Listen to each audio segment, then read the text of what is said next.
One of the most dangerous things in marriage is not conflict. It's silence. People believe that marriages that are quiet, no fights, no quarrels, people believe that that's the perfect marriage.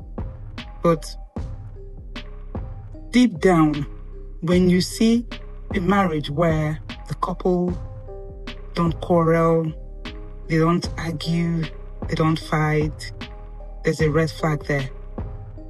A ticking time bomb. Somebody has withdrawn out of the two of them, if not the two of them. And silence kills intimacy. There are a number of things that can, cause silence to prevail in a marriage. It could be as a result of, unmet expectations, where maybe one of the spouses has expectations that they've not, spoken up about, and the partner doesn't know about those expectations, and therefore they are unmet.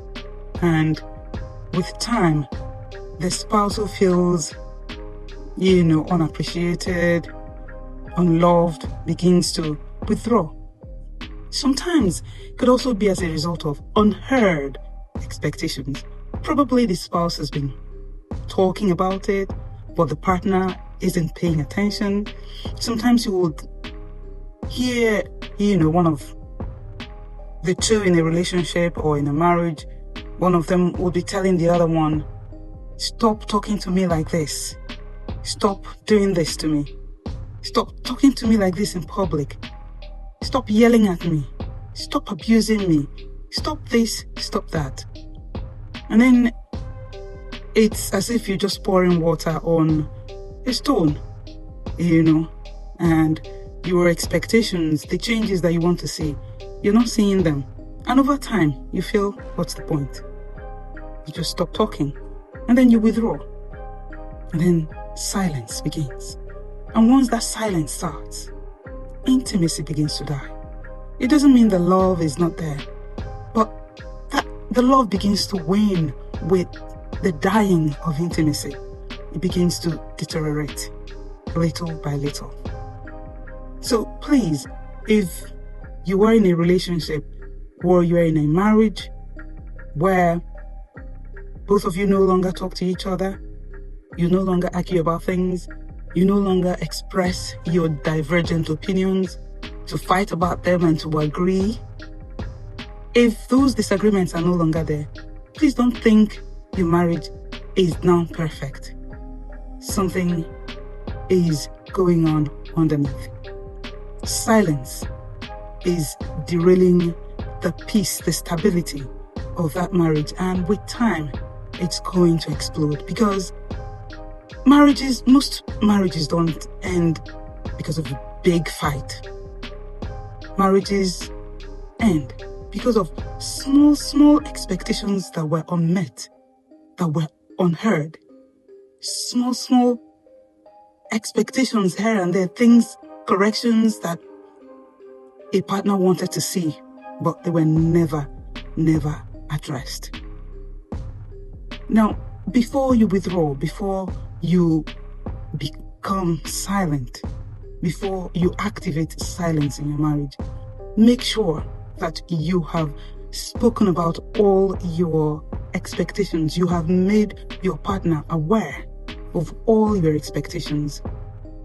Try as much as possible to help them meet your expectations, whatever they are, as long as those expectations are reasonable. But if over time they are unmet, you feel unheard, well, you keep talking, because we believe that with time, it's more like raising kids. You keep talking, and when they grow up, they will remember the things that you have taught them, the things that you've cried about, the things that you've talked about. I believe so too about marriage. Even when it seems your partner is not listening, it seems you're not heard, you just keep talking. Not nagging. There's a difference between nagging and talking about the things that, will make your marriage better. So make sure you discuss those unmet expectations with your spouse and just keep talking about them. Keep talking about them as much as you can, as lovingly as you can, and keep hoping for the best. And for those who are in that habit of not, paying attention to their partner's unmet expectations, if your partner is expecting reasonable things from you, things as simple as, please stop yelling at me. Please don't talk to me like this in public. Please don't do this, don't do that. It kills me inside. That's why you're married. So you can address each other's feelings, so you can be each other's friend, so you can meet each other's intimacy expectations. If you weren't ready to meet these expectations in the first place, why did you get married to them?